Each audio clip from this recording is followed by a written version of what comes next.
Hey everyone, I'm Chief Meteorologist Erik Kostrzewa. We are here with another Thursday edition of Beyond the Forecast.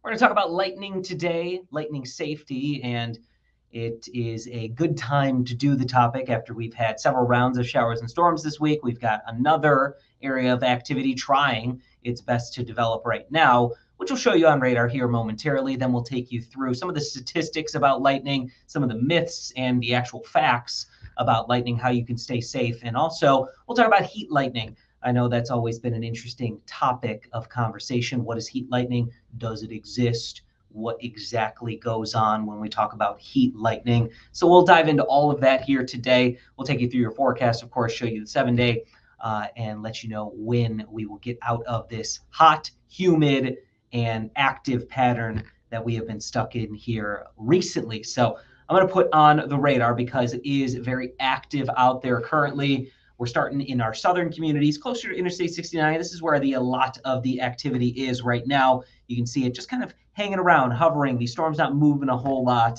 and that could lead to a localized flood risk. We are going to watch for that potential very closely. You saw a cell that moved through the at least western portions of Genesee County, tried to move into Flint, and then fell apart. That's kind of how these storms have been lately. They pop up, they're very pulse storms, so they pulse up and then they fall apart. And you can even see that same thing happening here with all of these storms. You can see that we get a bunch of lightning and then it falls apart. It looks a little bit worse on radar. So there's just not a whole lot of organization with any of these storms. Same thing is going to happen with these storms down here in Oakland and also Macomb counties.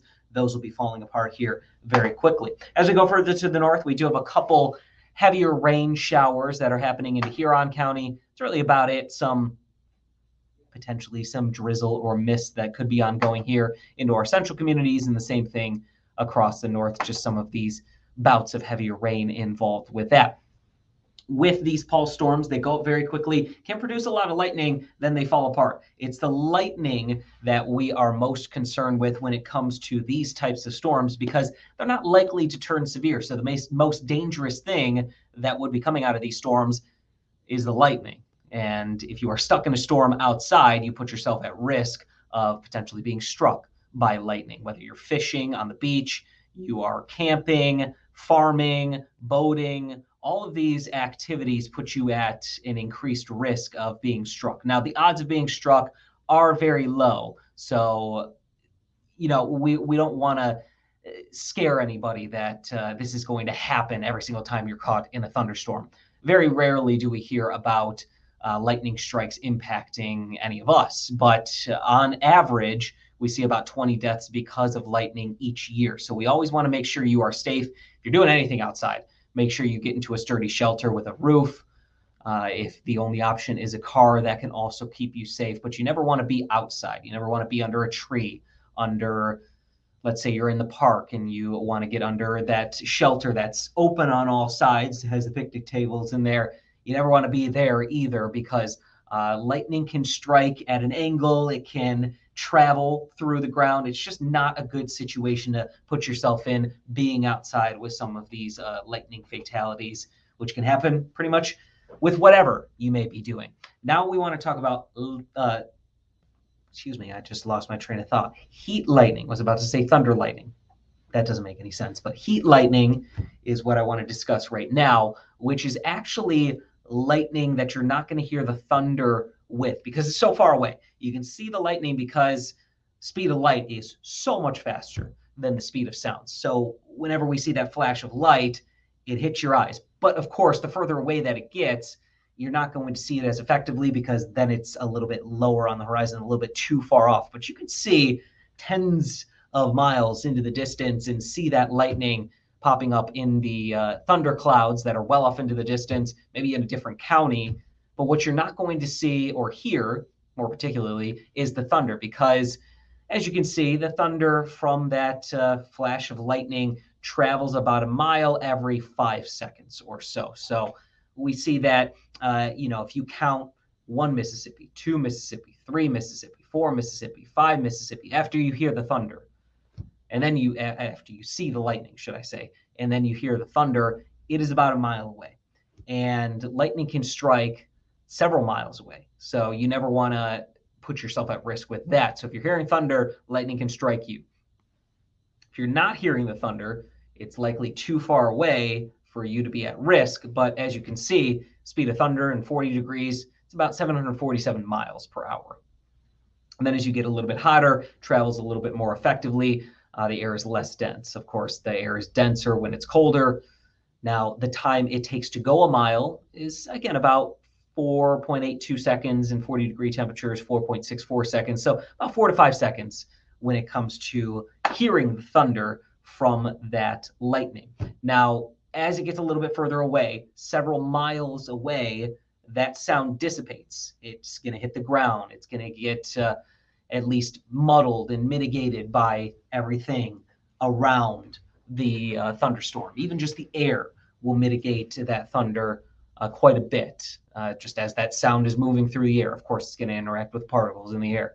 So it's not going to be as loud as if the lightning struck your rooftop. You know, you hear that thunder instantly, and it's a loud clap of thunder. But let's say you're a few miles away, that thunder, not as loud, still noticeable, but not as loud as if you had that lightning right in your front yard. Hopefully you're inside when that happens, but that can jolt you out of your seat with how loud it is. Now, that's why we have heat lightning. I maybe skipped a little bit too far ahead of myself there. But that's why we have heat lightning, because the sound dissipates. So you're not going to hear the thunder, but you'll still see the flash of lightning because you can see it several miles further off into the distance than when the thunder would actually be able to hit our ears. So that's one thing that we always talk about heat lightning. Heat lightning isn't anything special. It's just lightning that you see, but you can't hear. So it's too far away. Heat lightning, yes, you know, you may see it more in the summer, and that's why we call it heat lightning, because we get more thunderstorms during the summer months. So you can have heat lightning in the winter if you had a thunderstorm that was capable of doing so.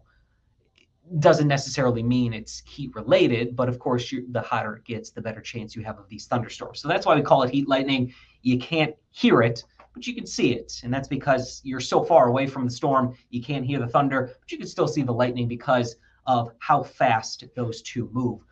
Speed of sound is a lot slower than the speed of light. So the lightning hits our eyes way before the thunder would ever be heard. And then the thunder is just pretty much all but gone since we are so far away from it. What we are going to see this evening is more of those chances of some thunder and lightning, particularly south of M46. As we get into tomorrow morning, just a few showers out there. It's really tomorrow morning into the afternoon on our Friday that we have the best chance of a few showers and storms happening in our southern communities. And then this weekend actually looks pretty nice. We'll see that continuing to get better. So over the next 24 to 36 hours, we will have additional chances at a few thunderstorms. Now, I want to share my screen, give you those 10 myths and also facts about the lightning. So we're going to do that before we get into and I'm going to remove that just so we can see it a little bit better. I want to give you those 10 facts here, myths and facts. So we'll get you through the myths and also tell you the facts, of course, when that happens. So the first myth, and I'm going to actually zoom in on this so we can see it a little bit better, if you bear with me momentarily. So the first myth is lightning never strikes twice in the same place. I've seen videos of it. It's happened multiple times, especially, you know, just look at a video of a thunder or a lightning rod. That gets struck maybe even hundreds of times if the storm is very active, it's very electric. So like the top of the Sears Tower in Chicago, you see every time a thunderstorm comes on through that pole at the top of it getting struck by lightning. So you never want to at least think that, because, you know, lightning can strike in the same place with the same storm any time of the year. Now, lightning only strikes the tallest objects. Now, lightning will never say, hey, it's the tallest tree here in the forest, that's what I'm going to strike. Now, it's more likely to, because that's a shorter path for the lightning from the base of the cloud to the top of the tree. So, of course, that's why you see the tallest buildings in the city struck more often. But lightning can strike anywhere. So Just because you are not under the tallest tree doesn't mean you could not be struck by lightning if you are caught outside. If you are stuck in a thunderstorm, being under a tree is the best shelter. You don't ever want to go under a tree because if the lightning does hit the tree, there is the chance that it goes into the ground, and of course, then you are struck by that lightning. If you don't see any rain or clouds, you are safe. Now, lightning can strike several miles away. There have been some bolts out of the blue, so it's blue skies, but then you have that lightning strike because it can happen upwards of 10 miles away, even when the skies are clear. The car's rubber will protect you from the lightning. That's another myth. Now, the car is much safer than being stuck outside because what's actually going to happen is the metal roof in the sides, that's going to divert the lightning down into the ground. Now, it doesn't matter if you have rubber tires. That's also because of what is surrounding you. You're a little bit more protected from the exterior of the car if you are caught outside. If you are outside, lie flat on the ground. Now, this is also not a good thing to do because if the lightning strikes the ground, it could potentially spread out across the ground in all directions. So if you're lying down, you have more points that that lightning could hit your body. If you touch a lightning victim, you'll be electrocuted. We don't store electricity. Now, of course, you hope that when you're outside with your friends, that you never have anybody struck by lightning. But if somebody in your group, let's say far away from you, gets struck by lightning, you are able to give them first aid, especially call 911 first and foremost, but give them first aid because that electricity is not going to then be discharged onto you. We don't store electricity. We're not made of metal. We're not just going to hold on to all of that static. Now, I know when you shuffle your feet across the floor and you tap somebody, but it's not the same case here when it comes to lightning. Now, wearing metal on your body attracts the lightning. We're not going to wear enough metal to really make a difference. So, again, far and away, the best thing that you want to do when it comes to lightning or any thunderstorm is be inside. House will always keep you safe from lightning. So let's say you are plugging something in, or you're in the bathtub, or you're reaching for the metal door. If a lightning strikes your house, most likely it is not going to impact you, but that's why we have surge protectors, because sometimes if lightning strikes, all that electricity can go back out into some of your devices, and of course that's where you're going to see some issues. But if you're taking a bath, plumbing could allow for that electrical current to travel up it into the water that you are in. You never want to stand near windows because of the metal frame, but also most modern houses will do just fine when it comes to lightning. And hopefully nothing at least set on fire by the lightning. And of course, surge protectors can protect a home from the lightning. Now, they are important to lightning protection, but it's not going to protect the entire structure. It's really just going to protect what it is plugged into, of course. So that's about it for that. We'll go back to my graphics, and we'll show you the 7-day here, and we'll wrap things up here momentarily. One thing I do also want to mention is that the mugginess that's been out there all week long, it's still going to be high tomorrow.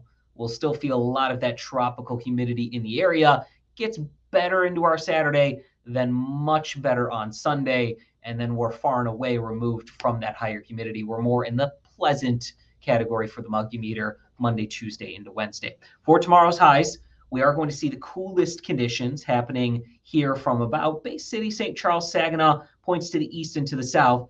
That's because of the extra clouds that we will see. So we'll see more of that rain shower activity, cloud cover right in this general vicinity. And then we will actually have a little bit more of the sunshine, which I'll put here momentarily. Bear with me.